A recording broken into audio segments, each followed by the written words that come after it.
What's going on, guys? Welcome back to the Dark Horse MMA Podcast, episode 14.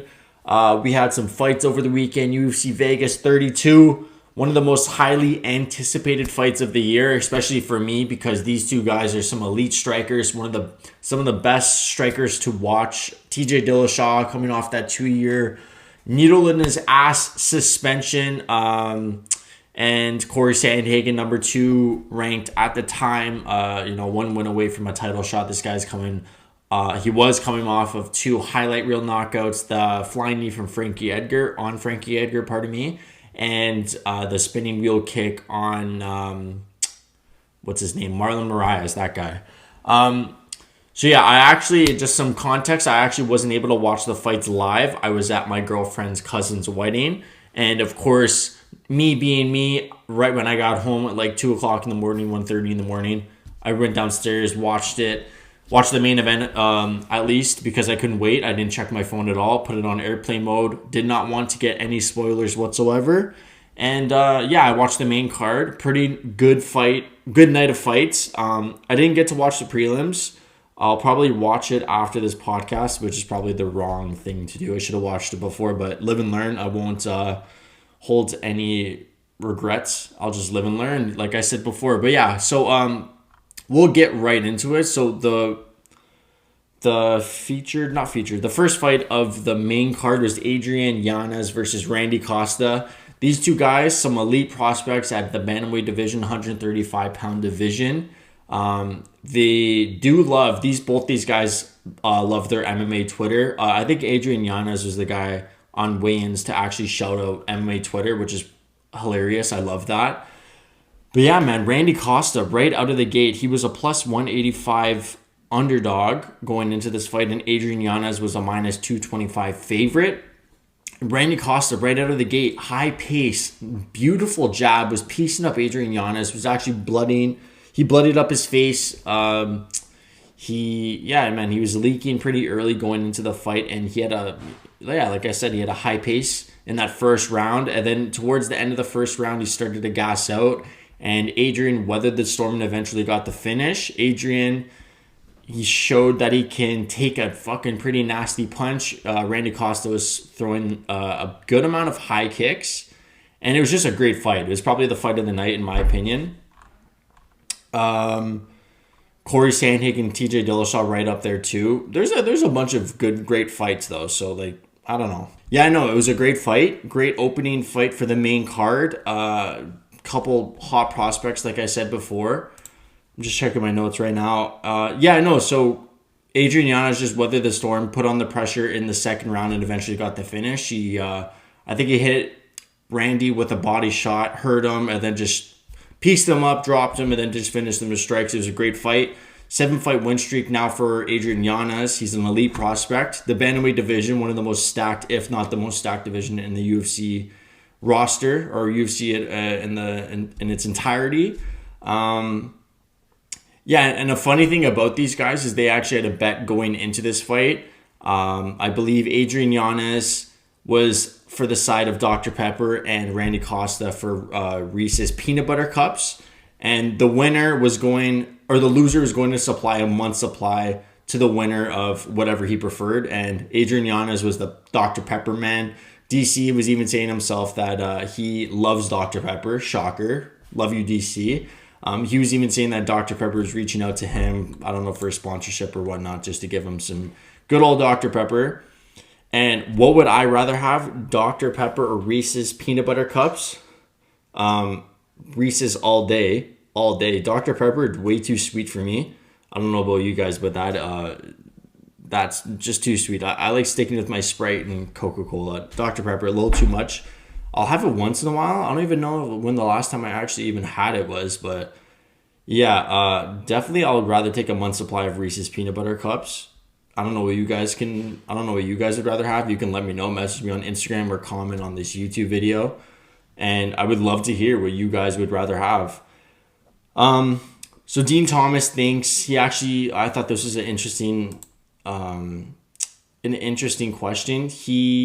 Statement. He said that the bantamweight division is the most stacked division in the UFC.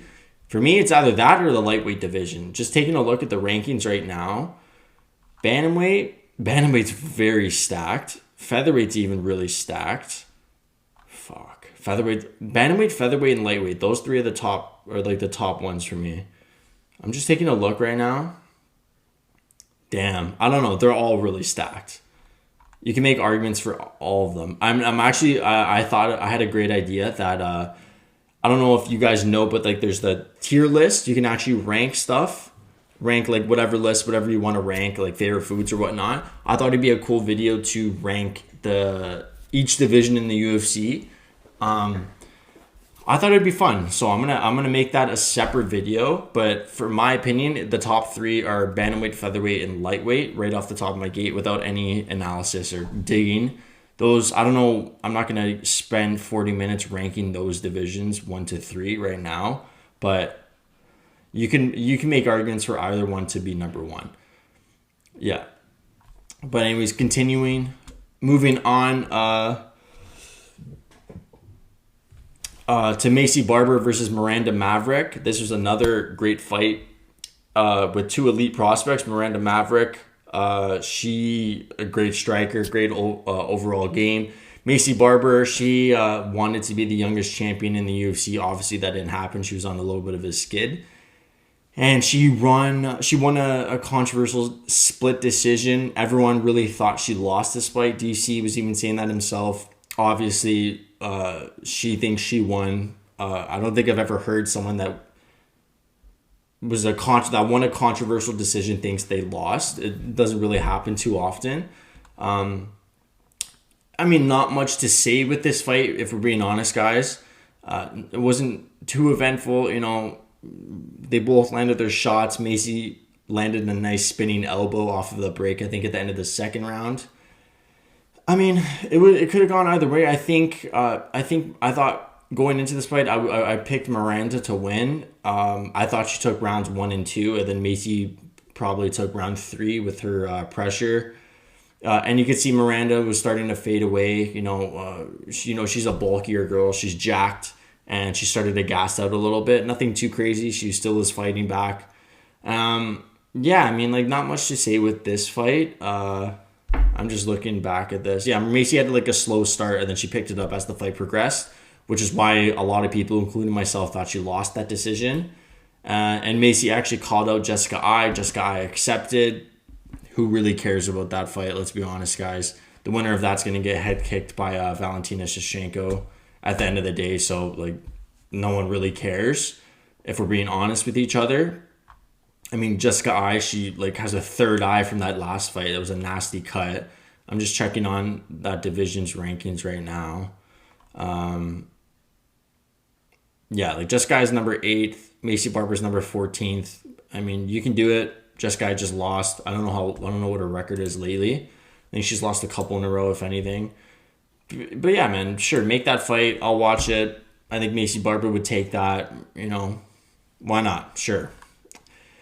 Okay, going into this fight, also Miranda Maverick was a minus 155 favorite, and Maycee Barber was a plus 135 underdog, so the underdog cashed in. And then the next fight was Darren Elkins, the Damage, the best tattoo in the entire UFC roster. Obviously sarcastic with that one. And he faced Derek Minner. Derek Minner had like 22 submission wins, which is pretty nuts. I was excited to watch him fight because, 22 submissions on any resume with 21 first round finishes. It's an exciting fighter. And I'm a sucker for a good jiu-jitsu practitioner. Darren Elkins, he's been around. He was contemplating retirement if he lost his last fight. Now he's on a 2-fight winning streak because he obviously won by second round TKO. He's just a tough motherfucker, man. He just breaks guys with just his will alone. Like, he's not really, he even says it himself, he's not the most skilled athlete, he's not the most athletic guy, but he is tough to get out of there, and he just keeps coming after you.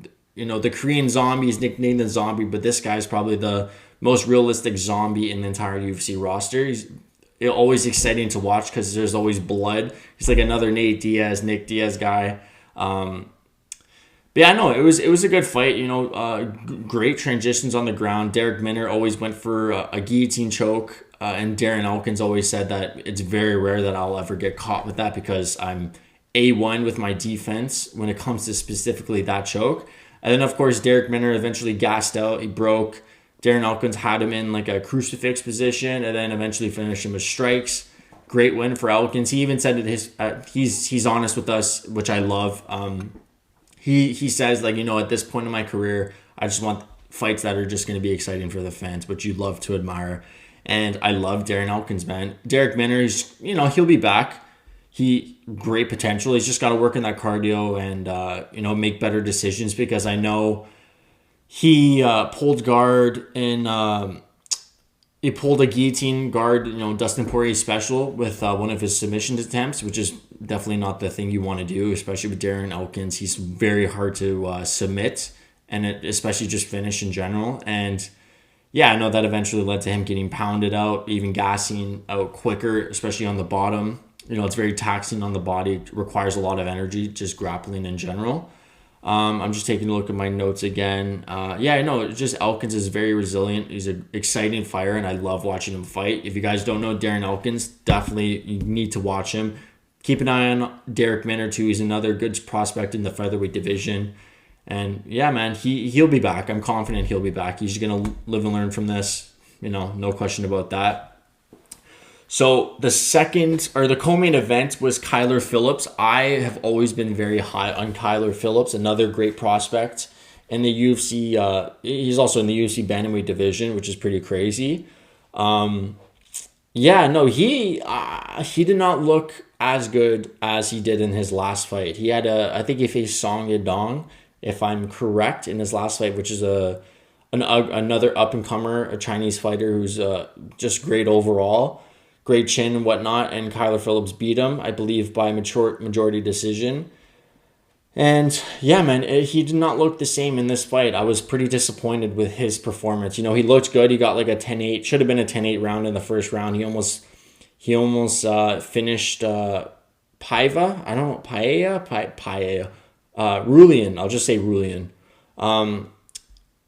Yeah, he almost finished him, but Ruan just kept coming back for him and weathered the storm again. There's a lot of comeback victories or not going into this card, but in this card in general. Man, Kyler Phillips, he's extremely entertaining to watch. He's got great striking. He's a Brazilian Jiu-Jitsu black belt. He started training Jiu-Jitsu when he was like 3 or 4, which is crazy. He loves throwing like his spinning attacks and whatnot, but that actually came to that was not probably the best decision. He could have made better decisions with his strikes. And it was interesting they gave Kyler this fight after his last big win. I don't know why they did that. Bantamweight's just stacked in general. Maybe the matchups didn't, and the timelines didn't match up, which is why they gave him this guy. Ruan was a 125er, but he just was the weight cut was just killing him, so that's why he moved up in weight class. He's a smaller bantamweight, but he cashed in as the plus 230 underdog, which is obviously I love seeing underdogs win. I know like Kyler Phillips, just got to make better decisions. He also he significantly gassed out from throwing all those crazy spinning wheel kicks, flying knees, and all those strikes. Obviously that's going to be more taxing on your energy, on your gas tank, and that's exactly what happened. Kyler Phillips, I think he'll be back. He's just got to work on just his IQ, his fighting IQ. He's got to just study better tape and learn from his mistakes and just get better and improve. Ruan, I'm butchering this guy's name.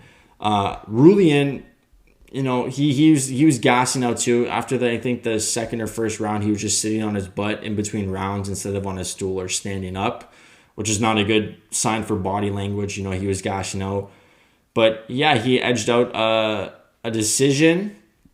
It was a close fight. I thought it'd be a split decision maybe, if anything. But yeah, no, after the first round, Kyler Phillips gassed out, and Ruan, obviously won. Kyler dropped Ruan early in the fight and hurt him a couple more times at the end of the first. And then Kyler just got sloppy when he had I hate saying this guy's name. Rulian's, he got sloppy when he had Rulian hurt. If he just took his time and placed his shots better, he could have finished him easy without a doubt. But he just got sloppy. He was just excited, I guess, and just the inexperience with his career. I guess that's why he looked a little sloppy when he had Paiva hurt, and yeah, man, and that's like another reason why he gassed out. It was just overextending instead of just taking his time and, you know, being cautious and being poised. He just gassed out, and, you know, he eventually lost. Paiva actually dropped Kyler in the second round when Kyler was starting to gas out. You could really see it on his face because he was just sucking air out of his mouth, which is just the clear sign that you're gassing out is when you start breathing heavily out of your mouth, or just breathing out of your mouth in general. If your nose is not broken, obviously. And Paiva, you know, he was eating. It was weird because he was able to take Kyler's best shots as the fight progressed better. I guess that has to do, obviously, with Kyler's gas tank, you know, just emptying out. But there were still nasty shots that could put you away. But he just ate them like Max Holloway eats cupcakes. And, yeah, like I said, got the win. So now, yeah, the main event, Cory Sandhagen, the Sandman versus Tj Dillashaw. Cory Sandhagen was a minus 180 favorite going into this fight, and TJ was a plus 155 underdog, obviously because he's coming off that 2-year layoff. So good first round. You know, both these guys are filling each other out. Cory landed a couple of good shots, couple of 1-2s, and he threw one big flying knee that landed, and he ended up in a inverted triangle choke. You know, it looked pretty tight, but TJ just postured up, got out of it. It was a close round.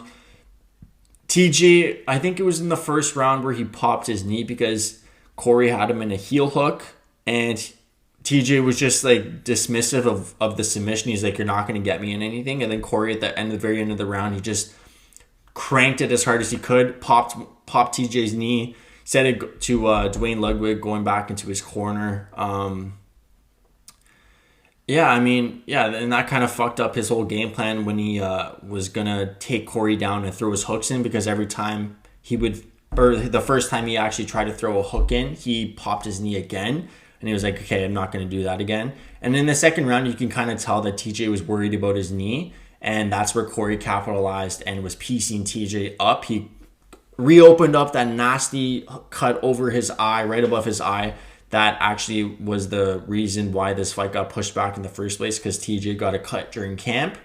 And that cut just got reopened, probably in the worst spot possible, because it was right above his eye, or like right where his eyebrow starts. And it was right where what am I saying? It was perfect for the blood to just pour right into TJ's eye, which sucks. It was probably the most uncomfortable feeling you can have going into or during that fight. DC even said it himself, it feels like your eye's burning, and I can't even imagine. You know, that makes all the sense in the world. And TJ fought through it, man. He's a champ. He fought through that knee, fought through the nasty cuts and all the blood going into one of his eyes. And you could tell, you know, he's waving at it and whatnot. And, Cory had him hurt. He dropped him a couple times, or he dropped him once and then he hurt him a good amount of times. It looked like he was going to finish the fight.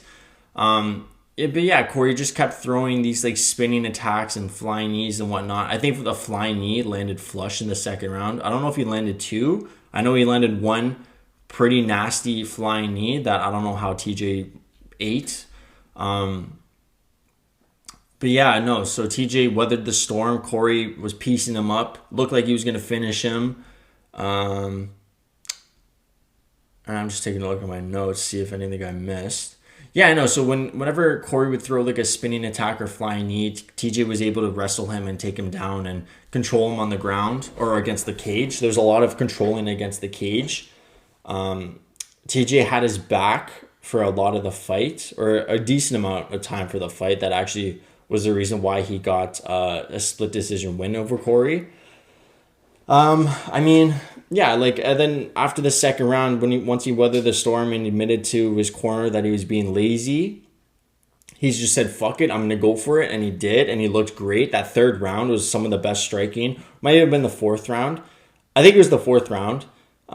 He just pushed, he was just pushing the pace, was putting Cory in the back step, and he was initiating everything, and meanwhile, Cory was kind of waiting for the perfect opportunity to counter and probably put TJ away. And TJ even said in the post-fight interview that Cory's not much of for his game plan, he's not much of a counter striker, and Cory was kind of trying to find that perfect counter. He was landing them pretty well when TJ was being lazy and overextending in that second round when that cut was just freshly opened.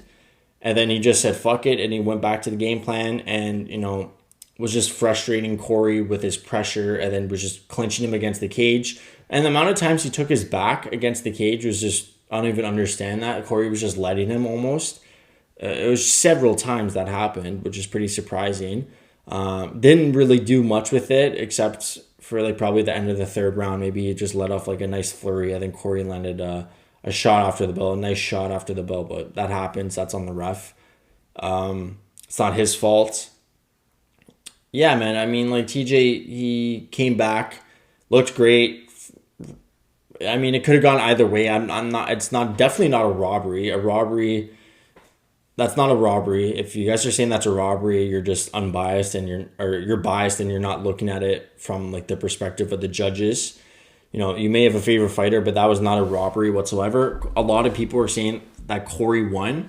Cory even said it himself. He's like, if you're judging the fight based off of damage, Cory won the fight. Look at their faces. Cory won the fight 10 times out of 10.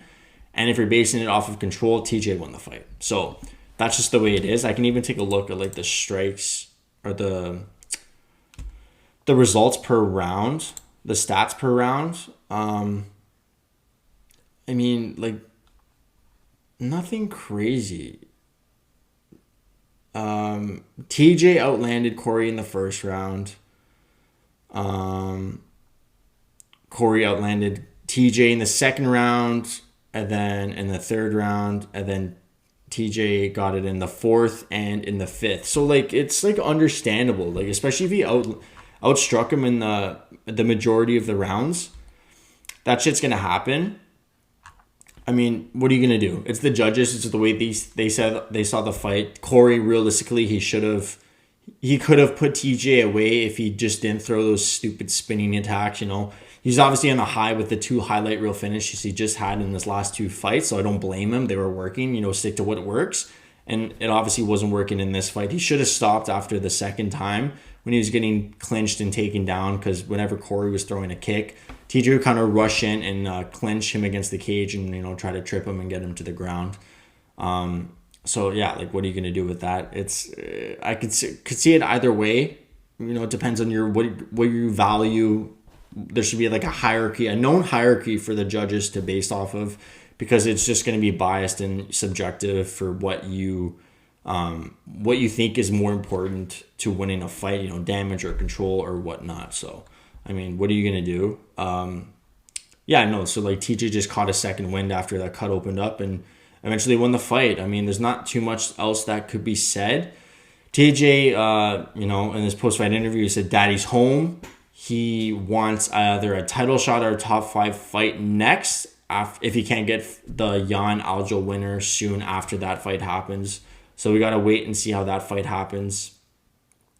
And Cody Garbrandt tweeted, "Let's run it," to Tj Dillashaw. Like, Cody that's just so stupid. I mean, shoot or shoot, but like, you got to know your place. You got knocked out twice by this man pretty early on in your fights.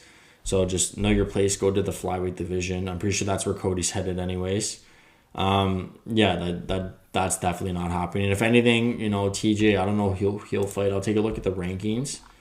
TJ, who would he fight? I mean, Rob Font, number 3. Rob Font was calling out Sean O'Malley, which doesn't make sense. So maybe TJ versus Rob Font makes sense. Or TJ can just wait out, heal up. Because I know he had a lot of injuries going into this fight. He said he did pop his knee. He pinched a nerve in his foot, which required him to train in shoes. And he fucked up, I think, his left shoulder. So he was injured going into this fight, which kind of made sense because he didn't really look like himself too much. He looked great after that second round, but I don't know. He didn't really look like the vintage Tj Dillashaw. Obviously, the 2-year layoff is going to do that to you, and obviously he's like 35, so getting older is going to do that to you. You're obviously going to slow down when you get older. Yeah, man, like, what are you going to do? Yeah, I would say, if anything, give him Rob Font. Even there's that Aldo fight. Yeah, like, Cody's number 5, but that fight would not sell whatsoever. I think if he's going to fight anyone, give him Rob Font or Aldo. I don't think Aldo has a fight coming up. He might have a fight coming up. So, yeah, I think Rob Font. Rob Font just murked Cody Garbrandt in a 5-round fight. I think, if anything, give him Rob Font. Number 3, TJ is probably going to be number 2, most likely, with how the rankings come out. The rankings. I'm recording this on Monday, so the updated rankings have not come out, because that always happens every Tuesday, if you guys did not know. So you don't have to judge me for my sloppy recommendations if the rankings are just completely flipped on their head come tomorrow. So we'll see what happens with that. I mean, yeah, like, it was a good fight. It was a good fight night. You know, there's been a lot of fight nights that are kind of been snooze fest. The next fight night is not good. Let's be honest with each other. The next fight night is fucking Sean Strickland against Uriah Hall. What a snooze fest this is going to be. I mean, it's not confirmed. You know, it's just like there's no intriguing fights that are going to make me want to watch this, or like a casual at least. I'm going to watch it no matter what. But, you know, I'm just taking a look at it. There's nothing really exciting with this fight card. There's a lot of fights. There's a lot of fucking fights on this fight card. But, yeah, I mean, you never know. Sometimes these fight cards are always the best and most exciting, because there's a lot of prospects and unknown fighters that are fighting and want to make a name for themselves. So never judge a book by its cover. But, like, by the cover that I'm judging, it's a terrible fight card. One of the worst cards I've ever seen, to be honest. So we'll see how that's going. Brian Barberina's fighting. He's a fucking awesome fighter. He had a great fight against Vicente Luque a few years ago. Hasn't really done much since. Uriah Hall, Sean Strickland, I mean, no one cares. Let's be honest. Middleweight's not as stacked as all the other divisions. I mean, if I'm taking a look at the updated rankings for the middleweight division, Sean Strickland is 11th and Uriah Hall is what? 8th. So, like, not. I mean, these cards are gonna happen when you put on fight cards every single week, every single Saturday. That's only normal. There's gonna be a few shitty ones. Judging by the book or judging by the cover, there's gonna be a few shitty cards. You never know. This might be the card of the year with the way the fights play out. If you're a true fan of the sport, you would watch every single fight card and not watch it, because you never know. There may be a knockout of the year and then that'll happen, and then you'll just regret it immensely after the fight. I don't know if I used that word right, but I don't really care. I tried. So we're gonna go into current events that are happening. I got this little segment from Below the Belt. I really do enjoy that segment that he does. Brandon Schaub says some stupid shit, but what are you gonna do? So yeah, Tyron Woodley and Hector Lombard, they had a little beef at the bare knuckle fight. A little confrontation. Apparently, that the whole backstory that Hector he posted on his caption on the video of these two with their confrontation. The fact that you get a video of these two confronting each other just is so suspicious to me. It's just really weird. I'll play the video without sound right now, but like I'm pretty sure the beef started after Hector was apparently I don't know if he was married. Yeah, so this guy's such a fucking, I don't know, they're both losers, to be honest, once you dig this out. But apparently, according to Hector, he even admits this himself in the caption, which is so fucking funny. He looks like such an idiot. But he said that he had a girlfriend and things were going really bad, and he had like a side chick that was training at his gym, and his side chick got an injury, a knee injury or something, and Tyron Woodley said, "Oh, I'm actually really good at wrapping those types of injuries. I've had them myself." So, and Hector like even says, "You know what? I had a side chick, which is not right. You know, I shouldn't be doing that. I'm not perfect." Like, this guy's a fucking loser, to be honest. And I'm just reading his caption, and apparently when he was, after that he was trying to, so after he was trying to rap and like he hung out with her, Tyron Woodley was hanging out with Hector's side chick. He was trying to smash her while he was married with kids. So yeah, I love fucking hearing that. That's always a dickless thing to do. And yeah, Woodley, according to Hector, lost his, he got divorced apparently. I don't know what the case is for that. I really don't fucking care, because he deserved it if he's trying to smash a girl at his gym while he's married with kids. So Tyron Woodley's a cocksucker if that's true, and Hector Lombard's a cocksucker because he admitted to cheating on his girlfriend as well. So, and loyalty to me is A1. If you're not a loyal guy, I probably will not get along with you. If you cheat on your girlfriend, cheat on whatever the case may be, or you talk shit about your good friends, I think you're a piece of shit. So the fact that Hector Lombard's like tweet or Instagramming his caption, this long ass caption saying how Woodley's a cocksucker and all this stuff because he's trying to smash his side piece while he has a girlfriend, while Tyron Woodley has a wife. You're a loser. You're both losers for doing that. Fucking learn from it. Tyron Woodley, if that's true, you deserve to get divorced. You're a piece of shit. Hector Lombard, you're a loser too. You're both losers for doing that, and for just even videotaping this and bringing light to this. Like, it's not even good publicity. Like, people say any publicity is good publicity. But this, you just look like a dork. You look like a loser. You look like you're a fucking 50-year-old nobody. You didn't do shit in the UFC. You're a hype job. You got knocked out. Now you're fighting bare knuckle. If you fight bare knuckle now, look where your career's at. I have a lot of respect for fighters, but when it comes to like just cheating and all this stuff, I think you're a piece of shit, and I really don't care for you at all. So that's it's a touchy subject for me, especially just from personal things. But I think just what a fucking couple idiots, especially Hector for posting this and bringing light to this situation. And he was trying to make him seem like the tough guy that wanted to slap him on sight when Tyron approached him and they started talking. Like, dude, I love fighters. I respect them so much. But Hector, you're a loser. Woodley, if that's true, you're a fucking loser too. That's all I have to say about that topic. But, going on to a better, more funny topic is that Francis Ngannou is actually going to be in Jackass 4. And can you guess what he's going to be doing? He's going to be fucking punching someone in the balls as hard as he can. That's why Francis Ngannou is going to be in Jackass 4. So just the fact that is happening is so fucking funny.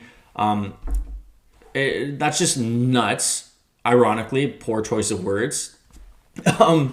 That he's actually going to be doing that. It's cool to see that Francis, from where he started off in his early childhood to being in like a Hollywood movie, that's awesome, and being the UFC champion. That's so cool to see. So I'm just reading the Robbie Fox at Barstool Sports. Shout out Robbie Fox. Apparently he's going to be punching someone in the balls. Apparently it already happened and he had to punch them in the balls twice, because he said that the first time he punched them, they're like, they're like, Francis, we know you are the hardest puncher in the entire world, and that wasn't your hardest punch. That's fucking nuts. The fact that they even called him out, they're like, dude, you're not punching my balls hard enough.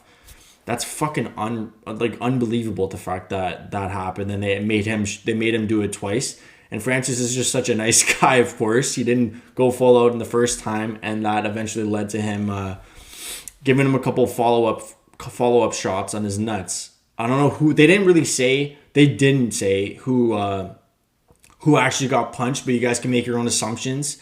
If you know the Jackass guys, Steve-O is a huge diehard UFC fan. He's always at the events. You'll probably see him tweeting. His tweets come up while the events are happening. So if I were to bet on money on it, I think it would be Steve-O. I think that just makes the most sense in the world. He's crazy enough to do that shit. I don't think he's plans on having kids any days. I don't know how old is he. He's probably in his 40s. I don't even know if he's able to have kids with everything, all the crazy shit he's done in his life. But knowing him, he's probably willing to have his balls explode on camera from Francis Ngannou's shovel hook type punch that he landed on Alistair Overeem that sent his chin into fucking orbit. What a crazy story that is. What a just crazy. Those guys are nuts. The trailer looks good. I'm excited for that fight. The Jackass guys are nuts. It's a crazy thing. Obviously, I'm just gonna try to pick out some of the quotes that he saw. So Ngannou was on Andrew Schultz's podcast, and he said that he's like, man, I had to punch someone in the nuts. That's the craziest thing that I've ever seen. He said, I did it the first time, and they're like, listen, man, we know you. People know you. People know that you're the hardest puncher in the world, and it wasn't hard enough. And he was like, are you kidding me? Like, I'm nervous. I don't know. I could hurt this guy. Did he at least have kids or something already? Which, if it's Steve-O, I don't believe he has kids. And Francis Ngannou, that just shows how nice of a guy he is. What a fucking lovely human being. Scary human being, but what a gentle giant he is. He's a great person, obviously. Very inspiring story. So if you guys haven't watched his podcast on the Joe Rogan Experience, he details exactly how he went from Cameroon to France, I believe, and just how there's his life story leading up to where he is now as UFC champion and punching guys in the balls on Jackass. So what a crazy scenes that's going to be. I'm so excited to watch that. Yeah, man, I'm at a loss for words when it comes to that, to be honest, but it's going to be funny, going to be a funny movie to watch, and I'm excited for that. Francis Ngannou, I wonder if his balls explode on camera, because that's pretty scary. Francis Ngannou, as a fun fact, when he was interviewed, they asked him what the biggest animal or the largest animal he could knock out would be, and he said a lion. So that just shows you how much self-confidence he has in his striking power. Could he knock out a lion? I don't know. Could he pop someone's balls? Probably. If I were to put money on either or, I'd put all my money on him popping Steve-O's nuts. God, man, what a crazy topic to even talk about. So funny. And then, yeah, just so the last little topic, it's a personal one, but my gym, Combat Arts, is opened again. It's been, for you, if you guys don't know, I live in Toronto, Canada area, and the COVID has been pretty tough over the last year and a half. I haven't been able to train whatsoever. I was just really happy that I was actually able to get in my first competition as a white belt right before everything got shut down and everyone thought the zombie apocalypse was happening or whatnot. But yeah, no, I saw that my gym was having Brazilian Jiu-Jitsu classes again, and I reached out, and apparently we're choking each other out again. So I'm very excited, to say the least. I'm hopefully going to be able to go tonight. To be honest, a tear came immediately in my eye once we're DMing each other, me and whoever runs the social media account with Combat Arts where I train. Once they said, yeah, man, we're back, we're finally back, I got really excited because, a couple weeks ago, I just saw a video on YouTube of a guy before and after training 30 days of jiu-jitsu, and I got really emotional because, man, this is just something I'm extremely passionate about. This is what I want to do with my life. This is all I care about. If I'm going to do any job, it's going to be covering this sport and pursuing jiu-jitsu and all that kind of stuff with martial arts. So, to the first roll back, it's gonna, I don't even know, I'll probably freaking bawl my eyes out after I get my ass kicked because I just missed that feeling, man. It's been a minute. It was a shitty